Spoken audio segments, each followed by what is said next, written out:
Sejam todos bem-vindos à nossa casa de oração, estudo e trabalho. Vamos dar início à nossa sessão. Cada um de nós vamos esquecendo nossos problemas, nossas preocupações e vamos aproveitar esse momento, esta oportunidade para nós alimentarmos o nosso espírito e cada um de nós sairmos aqui desta nossa casa bem melhor do que quando chegamos. Vamos fechar os nossos olhos, vamos fazer a nossa sintonia com Deus, com Jesus, com todos os trabalhadores e com o nosso Mestre Jesus, que nós te pedimos, Senhor, neste momento, para que receba a cada um de nós que aqui hoje com os nossos problemas, nossas dificuldades, nossas incertezas, muitas vezes somos abatidos pelo cansaço da luta diária, mas te pedimos, Senhor, para que renove as nossas forças e venha nos auxiliar a cada um de nós.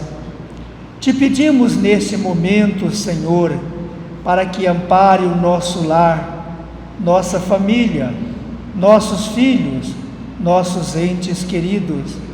Pedimos também para amparar aqueles que aqui hoje não puderam comparecer.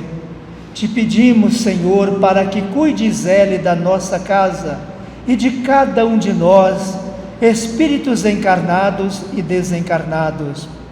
Pedimos pelos que estão enfermos, em casa, nas ruas, nos hospitais e principalmente os que se encontram abandonados. Te pedimos também, Senhor, para que lembre e ampare de cada um dos nossos irmãos que sofrem as consequências da guerra, da violência, da intolerância, aqueles que são atacados e atingidos pela miséria, pela fome, pelo desemprego, para que todos eles sejam assistidos. Te pedimos também, Senhor, que ampare os nossos entes queridos que se encontram no mundo espiritual, onde todos estão vivos e atuantes. E hoje, Senhor, eu quero te pedir por uma senhora lá de Ouvidor, muito trabalhadeira, uma senhora de família, que lutou muito para manter a unidade da sua família e se dedicou a ela incansavelmente. E hoje foi chamada agora à tarde para o mundo espiritual. Te pedimos, Senhor, e pedimos que as equipes aqui da nossa casa, nossos mentores, ampare e acolha a nossa irmã Etinásia, para que ela seja também no mundo espiritual acolhida e amparada por toda a sua família que lá já se encontra. E em nome de Deus e em nome de Jesus, damos por aberta a primeira parte da nossa sessão de hoje. E para dar continuidade aos trabalhos da nossa casa, eu convido neste momento o nosso irmão e companheiro de jornada e também o meu sobrinho, Leandro Faria, ele que hoje fará uso da tribuna da nossa casa. Que o Mestre Jesus, mais uma vez, nos ampare, para que possamos aqui trazer a facilidade do entendimento do seu Evangelho. Que os bons Espíritos, o nosso anjo guardião, esteja aqui com cada um de nós. E dando continuidade aqui aos estudos, a rotina de aplicação do Evangelho que essa casa oferece, hoje a gente finaliza o nosso capítulo 7, capítulo que veio falando das bem-aventuranças dos pobres de espírito. Entendendo um pouquinho do que já se foi estudado, falamos aqui daquele que se eleva será rebaixado, falamos dos mistérios ocultos aos sábios e aos prudentes, e agora, por fim, vem as instruções dos Espíritos. Após entender de tudo aquilo que o Cristo deixou nas entrelinhas para nós, quando ele diz: bem-aventurados os pobres de espírito, pois dele é o reino dos céus, que está lá em São Mateus, no seu capítulo 5, versículo 3, vem as instruções dos Espíritos como se fosse o arremate, como se fosse a finalização, como se fosse o momento de trazer ali aquele puxãozinho de orelha de tudo aquilo que foi estudado nos itens anteriores. E por fim, vamos falar agora do orgulho e da humildade. O espírito escolhido para dar essa instrução, Lacordaire vem passar um pouquinho dos seus ensinamentos, da sua experiência para nós. Para receber esses ensinamentos, a gente tem que entender e perceber que isso não pode ser feito com qualquer pessoa. Da mesma forma, como é que eu vou instruir uma pessoa sobre o orgulho, a humildade, a vaidade, se em algum momento eu não passei por isso? Lacordaire tem essa bagagem de experiência. Da mesma forma que um pai que vai ali aconselhar o seu filho nas dificuldades da vida, nos processos que eles passam na vida, Lacordaire vem também como amigo, como irmão mais velho, como um pai nos instruir, nos falar: meus irmãos, eu já passei por tudo isso que vocês estão passando, segue, eu estou do lado dos espíritos, eu estou do lado de cá, e aqui o que vale é isso que eu vou falar para vocês. Lacordaire é o espírito amigo que vem nos instruir. Entendamos aqui um pouquinho de sua história, para introduzir aqui o que é realmente o orgulho e a humildade que o Evangelho vem nos convidar. Por mais que Lacordaire fosse de uma família religiosa, ele era ateu. E após passar por uma experiência religiosa, é que ele passou ali a seguir o caminho, o Evangelho de Cristo. Em espírito, vem agora a época da codificação, explicar um pouquinho de como se proceder diante do orgulho e como exaltar essa virtude que é a humildade. Lacordaire ainda nos presenteia no Evangelho segundo o Espiritismo, lá no seu capítulo 5, no item 18, nos fala um pouquinho do bem e mal sofrer. No seu capítulo 6, no item 14, vem nos falar dos desprendimentos dos bens terrenos. E no capítulo 7, para finalizar o Evangelho, para finalizar um pouquinho ali da sua participação, nos fala agora do orgulho e da humildade. Vamos notar aqui que no começo do Evangelho, Lacordaire já demonstra ali um sinal de sua humildade. E fala da seguinte forma: que o Espírito Santo me ilumine, me ajude a tornar compreensível a minha palavra e me conceda a graça de pô-lo ao alcance de todos. Todos vós, encarnados, que estáis sob a pena e procurai luz, que a vontade de Deus venha à minha ajuda, para fazer ainda brilhar os vossos olhos. Notamos aqui que já nas suas primeiras linhas, Lacordaire já nos dá um exemplo de humildade. Entendamos aqui também que muito já foi dito pelo nosso Mestre Jesus, muito se falou, mas será que ainda as palavras do nosso Mestre Jesus nos tocaram? Será que ainda conseguimos entender ainda o que Cristo deixou nas entrelinhas? Será que ainda tudo aquilo que o Mestre Jesus nos falou brilharam aos nossos olhos? Bom, meus irmãos, pelo destino que fizemos com o nosso maior Mestre, acreditamos que não. Ainda nós, muito materializados, muito arraigado ainda esse sentimento inferior de orgulho, ódio, raiva e rancor, não entendendo a sua palavra, o crucificamos. Então, entendemos aqui por que o Espiritismo é falado como Consolador prometido. Veio aqui esclarecer o que Cristo deixou nas entrelinhas, veio aqui esclarecer o que realmente vale no lado de lá, no lado dos Espíritos. Lacordaire vem nos dar ânimo, nos dar força, pois sabe das dificuldades da nossa luta íntima e o combate ao orgulho. Mas para entender aqui o que é orgulho e o que é humildade, vamos começar aqui um pouquinho das suas definições, começando com o orgulho. Sentimento de satisfação com seus próprios feitos e qualidades, ou com realizações de uma outra pessoa. E o exemplo claro que temos aqui no nosso cotidiano: eu tenho muito orgulho do meu filho. Já a humildade é a qualidade de quem é modesto, simples, humilde, gera um caráter de simplicidade. É conhecido também pela escassez de luxo, falta de brilho, uma sobriedade. E um exemplo claro também que nos traz: olha as vestes humildes e simples daquele irmão. Bom, mas não é isso, não é esse lado material que o Evangelho quer nos convidar. O orgulho que o Evangelho nos convida a refletir é aquele em que, na maioria das vezes, nos colocamos acima de outras pessoas. E um exemplo: não há nenhum mal em a gente contemplar uma felicitação, uma coisa boa que o nosso irmão adquiriu.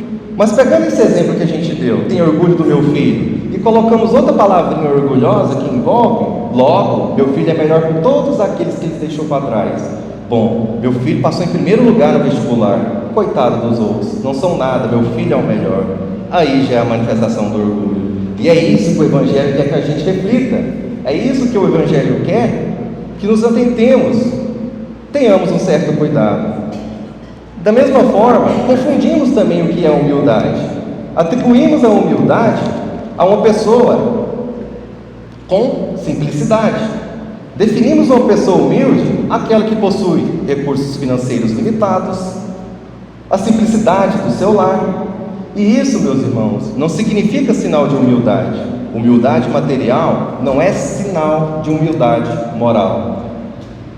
Meus irmãos, a literatura espírita está cheia de exemplos disso. É comum aquele irmãozinho, por mais que exerça ali sua veste simples, por mais que tenha ali o seu casebre simples, mas está ali na sua família, no seu convívio familiar, maltratando, xingando, falando, cultivando a fofoca, enfim, todas essas inferioridades morais. A humildade, no qual o Evangelho quer nos convidar, é a moral em que aquela é a moral, no qual aquela a gente não se coloca superior a ninguém, reconhece as nossas limitações e a gente não se deixa ser levados por elogios, não se eleva nas posições em destaque. Meus irmãos, e Deus já nos contemplou com vários espíritos que aqui vieram e nos deu um maior exemplo de humildade. Temos aqui a figura do nosso Mestre Jesus, espírito esse com toda a sua supremacia moral, intelectual, e mais uma vez, não entendendo, crucificamos. Notamos aqui também as dificuldades de Chico, o quanto foi represado, o quanto sofrimento ele passou ali para carregar o nome do Espiritismo. Hoje, colhe os frutos. Todos nós colhemos o fruto desse trabalho tão benéfico, tão bem que Chico nos proporcionou. E está ali outro exemplo de humildade. Temos aqui também no nosso convívio um espírito também muito nobre que habitou a nossa terra, o espírito de Santo Agostinho. Espírito esse que contemplou ali todas as suas riquezas, mas estava ali a favor dos pobres. E é por isso, meus irmãos, que o Evangelho vem nos despertar para essa questão, que passamos a entender aqui o que realmente é orgulho e o que realmente é humildade na visão dos Espíritos. Os Espíritos vêm nos alertar para isso.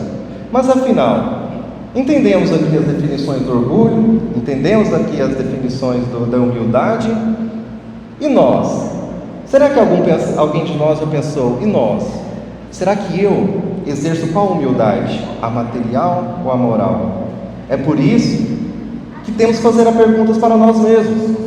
Será que sou orgulhoso? Alguém aqui já teve a audácia, porque é difícil, perguntar para nós mesmos como nós somos?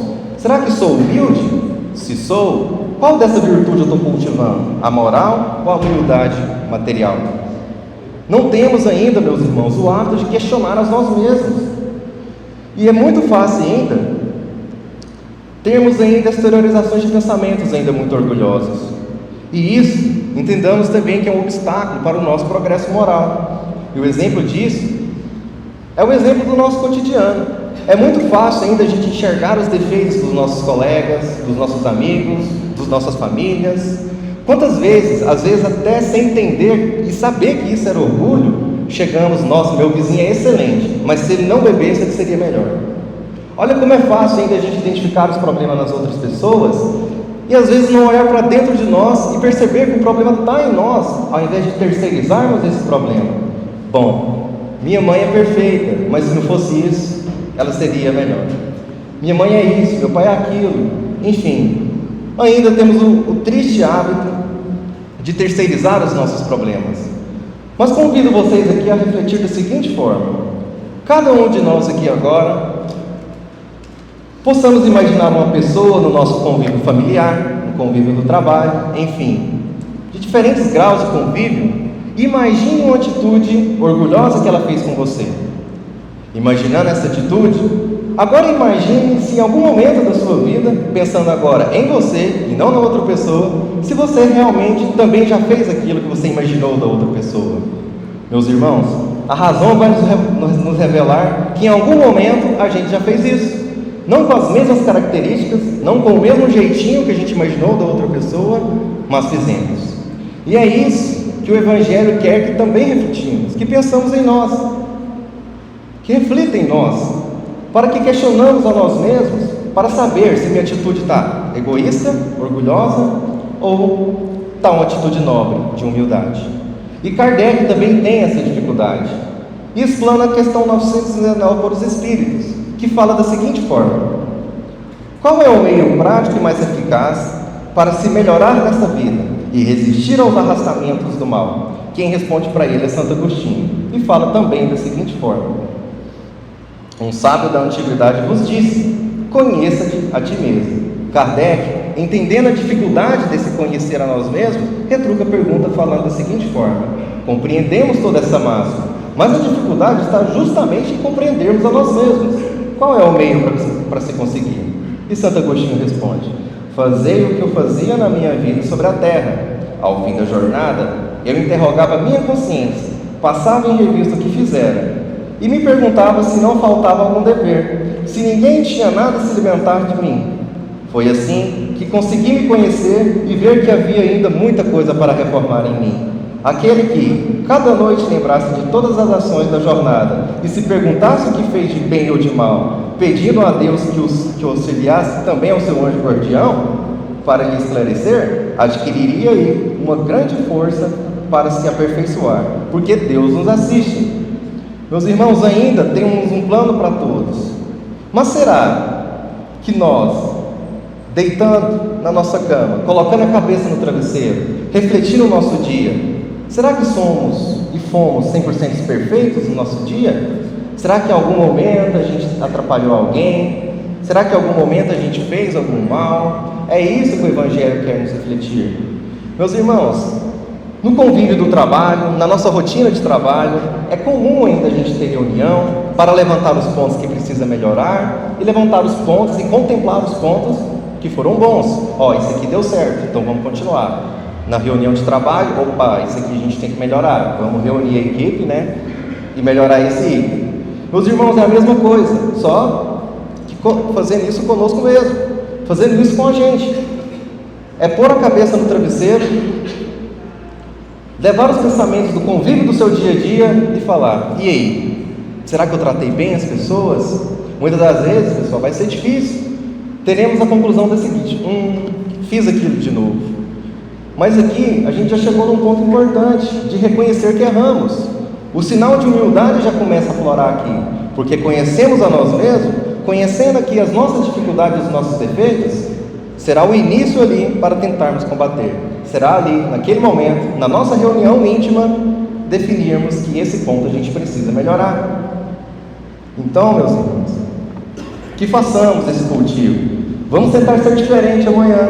A espiritualidade, meus irmãos, vocês não sabem o quanto ela se felicita quando eles veem que a gente está na nossa luta íntima, lutando aqui para combater ainda as nossas imperfeições morais.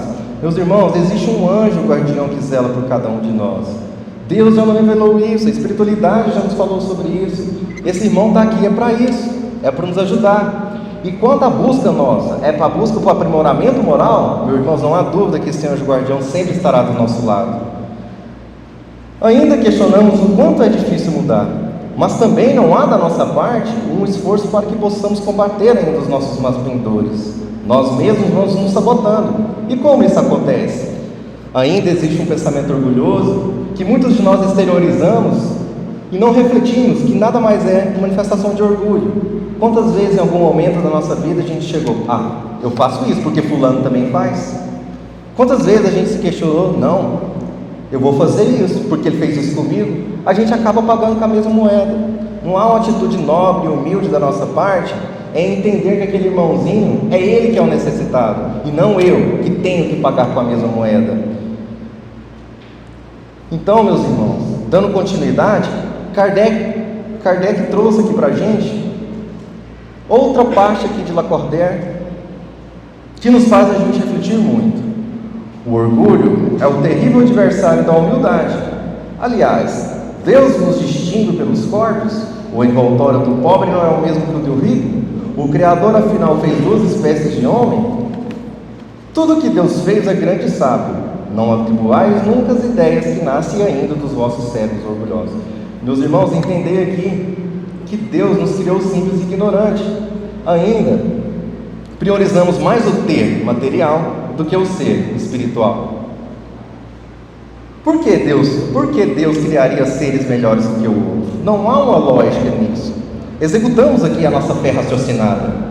Deus é soberanamente justo e bom. Se assim o é, Deus criaria então seres melhores do que o outro? Não. Essa ideia de Deus não bate. Então, por que existe hoje? Muitos de nós então estariam se perguntando: tá, se Deus é soberanamente justo e bom, então por que hoje a gente vê toda essa diferença, todas essas dificuldades? Um fazendo isso, outro fazendo aquilo. Tá, se Deus é soberanamente justo e bom, explica aí para mim, Leandro, que lógica é essa que não bate? Por que Deus ainda permite toda essa grande diferença?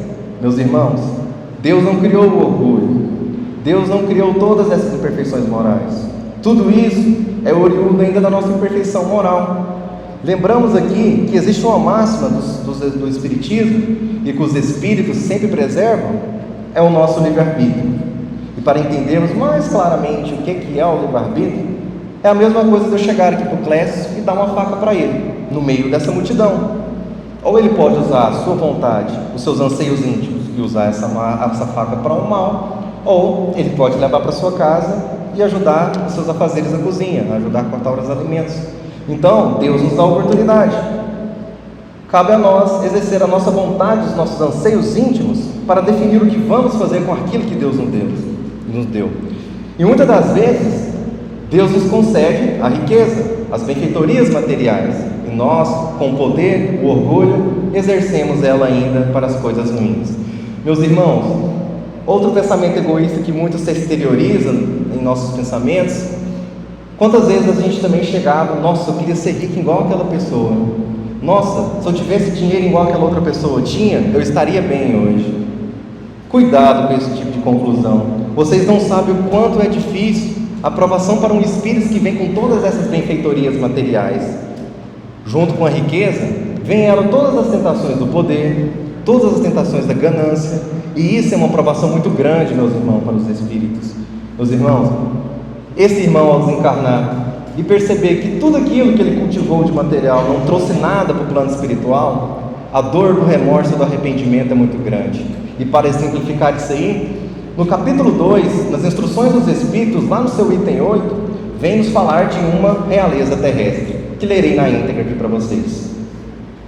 Quem melhor do que eu poderá compreender a verdade dessas palavras do Senhor? Que meu reino não é deste mundo? O orgulho me perdeu sobre a terra. Quem, pois, compreenderia a insignificância dos reinos deste mundo, se eu não o compreendesse? Que carreguei comigo na minha realeza terrestre? Nada, absolutamente nada. E como para tornar a lição ainda mais terrível, ela não me seguiu até o túmulo. Rainha eu fui entre os homens. Rainha, eu acreditava entrar no reino dos céus. Que desilusão!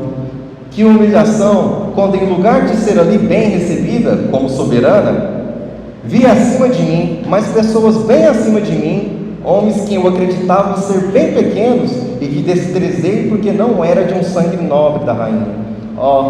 Então eu compreendi a esterilidade das honras e das riquezas que se procura com tanta avidez aqui sobre a terra. Quem se titula nessa mensagem é uma rainha da França. Notamos aqui, meus irmãos, que são nossos títulos terrestres perante a riqueza e a eternidade que a espiritualidade vem nos fornecer. Deus ainda nos dá essa oportunidade da riqueza. Deus aqui também não vem condenar a riqueza, porque ela é necessária para o nosso progresso material, para o nosso progresso da ciência. O excesso disso que é o problema. A exteriorização do poder, a exteriorização de todos os males que a riqueza pode trazer. E para entender um pouquinho aqui, trarei aqui alguns exemplos do que são essa exteriorização de orgulho e o que é a exteriorização de humildade. Quando, por exemplo, uma pessoa humilde comete um erro, o que ela diz? Eu me equivoquei, pois a minha intenção era aprender e crescer. Mas já quando a pessoa orgulhosa comete um erro, o que ela diz? Opa, não fui eu, isso aí não foi culpa minha não. A pessoa humilde trabalha mais com a pessoa orgulhosa, e por essa razão tem mais tempo. Já a pessoa orgulhosa está sempre muito ocupada para fazer o que é necessário. e assim nós mesmos vamos nos sabotando. A pessoa humilde enfrenta dificuldade e sempre vence os problemas. Já a pessoa orgulhosa dá desculpas, mas não se dá conta das obrigações e pendências. Eu fiz isso porque fulano também fez. Uma pessoa humilde se compromete e realiza. A pessoa orgulhosa não faz isso porque já se acha perfeita. A pessoa humilde diz: eu sou bom, porém não tão bom como gostaria de ser. Ela respeita aqueles que lhe são superiores e trata logo de aprender algo com todos. Já a orgulhosa resiste àqueles que lhe são superiores e logo trata de pôr os seus defeitos. A humilde sempre faz algo a mais, além da sua obrigação. Já a orgulhosa não colabora, sempre diz: eu faço o meu trabalho. Uma pessoa humilde diz: deve haver uma maneira melhor para fazer isso, eu vou descobrir. Já a pessoa orgulhosa fala da seguinte forma: sempre fiz assim, eu não vou mudar, esse é meu estilo, sou assim e pronto. Já na pessoa humilde, compartilha ali suas experiências com os colegas e amigos, principalmente ali nas rotinas de trabalho.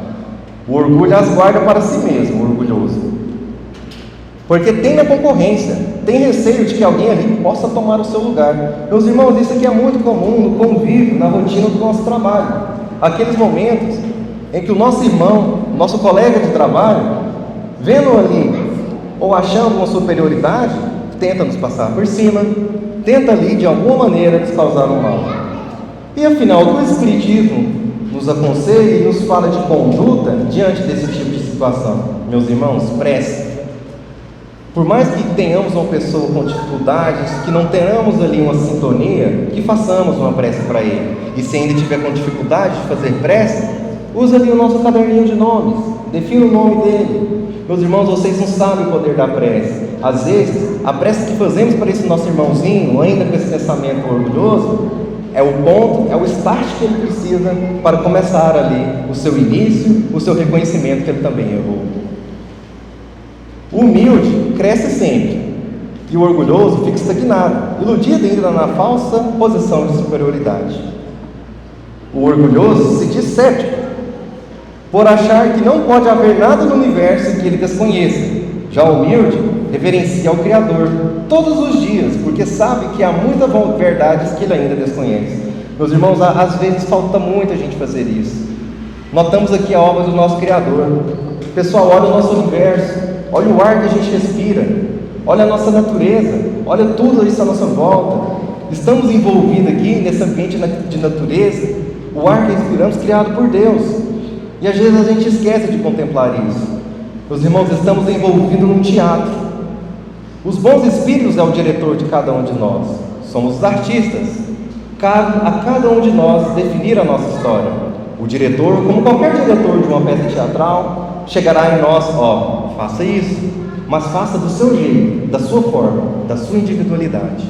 Esse jeito de se expressar de cada artista é o que vai definir a nossa história, é o que vai definir o caminho do bem ou do mal. Muitas das vezes, esse estilo arrogante, orgulhoso, aquele estilo no qual a gente não consegue cultivar a paciência, infelizmente a nossa história poderá ser um pouquinho diferente daquele que decidiu escutar os diretores, que nossos exemplos aos bons espíritos. Diretores esses que estão ali, humildes também, reconhecem os seus problemas e as suas inferioridades, mas está ali para nos auxiliar e mostrar: pessoal, eu já passei por tudo isso que vocês estão passando, segue o que eu estou te falando que é o melhor caminho, do lado de cá eu estou vendo, eu estou do lado de cá, então siga o que eu estou te falando.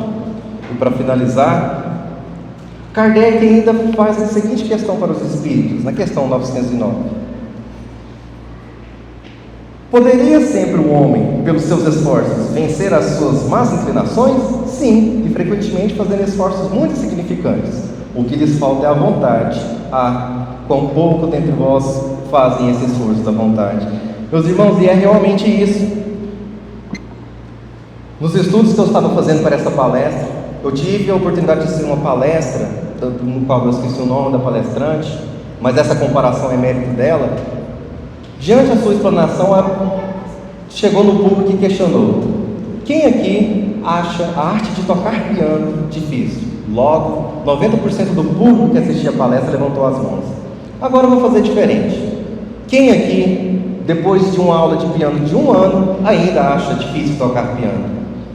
Logo, umas 10 ou 11 pessoas levantaram as mãos. E depois, ela continuando com seus questionamentos, quem aqui, depois de uma aula de 5 anos de piano, ainda acha difícil tocar piano? Logo, 5 ou 6 pessoas levantaram as mãos. E a conclusão disso, meus irmãos, é que a gente já acha as coisas difíceis sem tentar. As outras pessoas não tinham o direito de falar que era difícil, porque não tentou. Agora, aquelas 10 pessoas que levantaram as mãos depois da aula de 1 ano, e as 5 pessoas que levantaram as mãos depois da aula de 1 ano e de 5 anos, elas sim tinham o direito de questionar que era difícil, porque tentaram. E será que nós também já tentou fazer alguma coisa? Se já identificamos aqui na nossa imperfeição moral, na nossa reforma íntima, que temos algo a melhorar, será que a gente exerceu a vontade de levantar, pegando um velho ditado popular, a bunda da cadeira, e procurar fazer essa nossa melhora íntima? É isso também que Kardec quis dizer na questão 909. A espiritualidade fala, gente, vocês têm que ter vontade. É comum também a gente chegar no meio espírita, eu não frequento o centro espírita porque eu acho difícil. Gente, a gente tem uma equipe aqui, temos a equipe de estudo que vai auxiliar, basta de vocês, a vontade vem de vocês. Não depende de mim chegar no Clécio, Vaninho, eu vou te obrigar a estudar. É dele, a vontade é dele. Eu não posso impor uma vontade de uma pessoa. É por isso que a reforma, ela é nossa, ela não é de outras pessoas. E é por isso, meus irmãos, que entendendo isso, percebendo que o problema está em nós ao invés dos outros, é que aos poucos a gente vai se burilando, ao pouco a gente vai se melhorando, e ao pouco a gente vai entendendo, a compreender que no momento de ofensa, a melhor resposta nossa é o silêncio. Bom, aqui está apagado, mas tinha uma frase aqui que já nos falava, que o silêncio é uma prece, que exercemos isso, que fazemos a nossa reforma íntima, entendendo aqui o que é o orgulho, o que é o egoísmo, o que é ainda a virtude da humildade, que possamos aqui fazer a nossa reforma íntima, identificar isso em nós, e que possamos ter a coragem e a vontade de melhorar isso em cada um de nós. Sabemos também, meus irmãos, que a luta disso não é fácil. É muito difícil questionar a nós mesmos. Mas já não falamos aqui que a espiritualidade, quando se busca o progresso moral não está ao nosso favor, que usufruímos disso, que fazemos pedidos para o nosso anjo guardião, ajudar a melhorar, ajudar a perdoar aquele irmão no qual não tem afeição. Meus irmãos, a espiritualidade está do nosso lado, o Evangelho está do nosso lado. E entendamos aqui também que é isso, é a humildade que vai levar a gente para o progresso moral e nos aproximar ali do seio de Deus. Não é as riquezas materiais, não é os nossos títulos materiais que levará a isso. É só o que a gente fez de bem, é a nossa bagagem espiritual. E é assim que o Evangelho finaliza o seu capítulo 7 e nos convida a refletir. Que a paz do nosso Mestre Jesus esteja aqui envolvida no coração de cada um de nós, que nos ajude e nos ampare nessa luta íntima que enfrentamos no nosso dia a dia, e que assim seja. Muito obrigado. Nós agradecemos a contribuição do nosso irmão com cada um de nós, espíritos encarnados e desencarnados, e pedimos para que os espíritos de luz o cubra de bênçãos, a ele, seu lar, sua família. Vamos passar para a segunda parte, que é de passas e curas, e nesse momento, mais uma vez, cada um de nós vamos fechar os nossos olhos, vamos fazer nossa consulta espiritual, na certeza e na confiança de que Deus e Jesus está atendendo e ouvindo a cada um de nós, bem como os mensageiros que aqui se encontram ao lado de cada um, anotando os pedidos e levando aos diversos departamentos da vida planetária. Deus, Jesus, nosso irmão e companheiro de jornada, venha nos auxiliar, venha nos proteger, auxilie a cada um de nós a enfrentarmos os obstáculos e as dificuldades, ficando ao nosso lado quando a dor, quando as adversidades chegam e entram em nossa vida.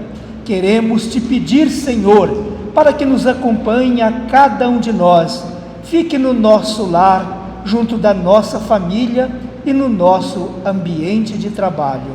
E te pedimos também, Senhor, fique ao nosso lado, hoje, agora e sempre, que assim seja.